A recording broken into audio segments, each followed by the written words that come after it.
जोहार इन्या nyutum do मन विक्रम बेसरा इन दो all Odisha Santali PG students association president तो तेहेज मिद संदेश अगु कते हिज कना और ओना दो हुई कना अब ओडिशा पोनत रे मेना डिग्री कॉलेज करे संताली एमएल पढ़ा रेना चालू कना ओना कोदो अब एमएससीबीडी यूनिवर्सिटी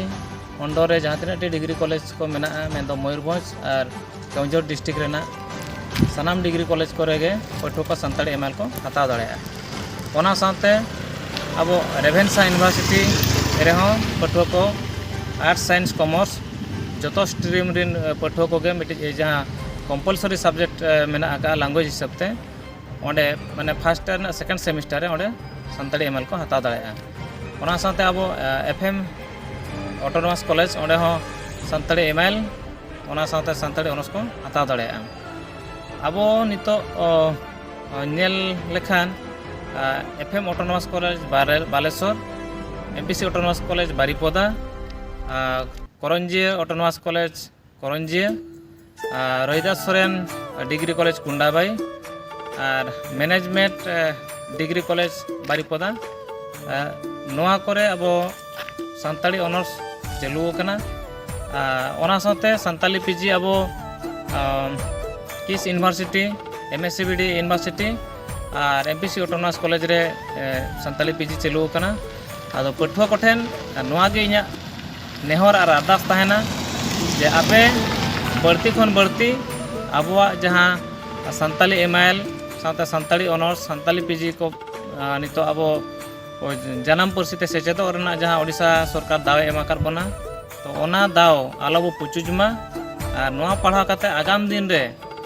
अब लेक्चरर बो हुई दाड़ेया और अबवा जहाँ असूल रेना मिट्टी हर डहार अब बो नाम दाड़ेया तो नेसो अब पिया पुनिया कॉलेज रे संताली ऑनर्स चालू कना ना निया सेशन खना जहाँ दो रोहिदास सोरेन डिग्री कॉलेज रे ओंडे 16टी सीट रे करंजिया ऑटोनोमस कॉलेज ओंडे 24टी सीट और अब मयूरभंज अकाउंटेंट कॉलेज जहाँ ना एमपीसी ऑटोनोमस कॉलेज पछिले रे मेना ओंडे 24टी सीट रे ओना साथे अब एमपीसी ऑटोनोमस कॉलेज रे मांग दो 32टी सीट ताहे कना नेस दो 2023-24 सेशन खन दना ओंडे 42टी सीट रे पठुआ को एडमिशन दाड़े मेनते जहाँ सरकार ठेन परमिशन नाम कना तो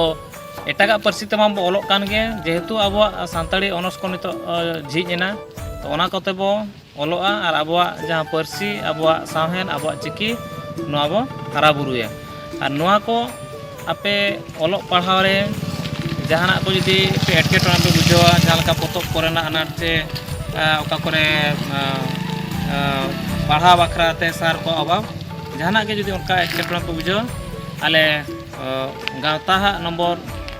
ओना वीडियो रना लातार रे डिस्क्रिप्शन रे तहना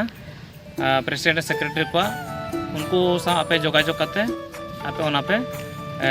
आपे जहाँ एटकेटोना ओना पे सलहे दाड़ेया तो निना गिन नेहरोआ बढ़ती खन बढ़ती अब जहाँ तीना टी संताड़ी ऑनर्स सीट सरकार पाटा सेन खन अब ओलोग रेना दाव नाम कना ओना अब बो पेरेजा और ओना को बो पेरेज लेखान हापेन दिन रे आरो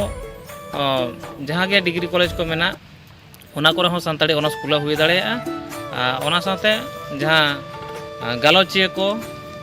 उनको को बहाल दाड़ेया तो आर नोडे पे नेल दाड़े कना नोडे तरा अब यूनिवर्सिटी कैंपस कना और नोडे संताली डिपार्टमेंट हो मेना नोडे Santali PG PhD pre PhD साथे सर्टिफिकेट कोर्स चला कना और मिट्टी कथा दो नेस खन गे मेन 2023-24 सेशन खना अब एफएम यूनिवर्सिटी ओंडे हो मिट्टी सर्टिफिकेट कोर्स ना एतहब एना ओना साथे आरो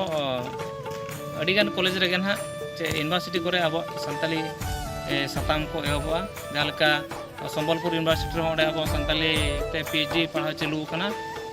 तो उनका के आले गांवता पाठा सेन खन नोआ के कुरुमुटल दोहो का आगाम दिन रे चेक लेका बढ़ती खन बढ़ती डिग्री कॉलेज रे अब संताड़ी एमएल को ऑनर्स को बो चालू होचे साथे यूनिवर्सिटी करे पीजी को बो चालू होचे ओना साथे प्राइमरी खन जहाँ +2 धाबी ओना करे हो सानताली सब्जेक्ट बो चालू होचे और अब जनाम आड़ांगते अब ऑल लगन अब दाव बो हतावा इन मेन कते गे सानाम को जोहार।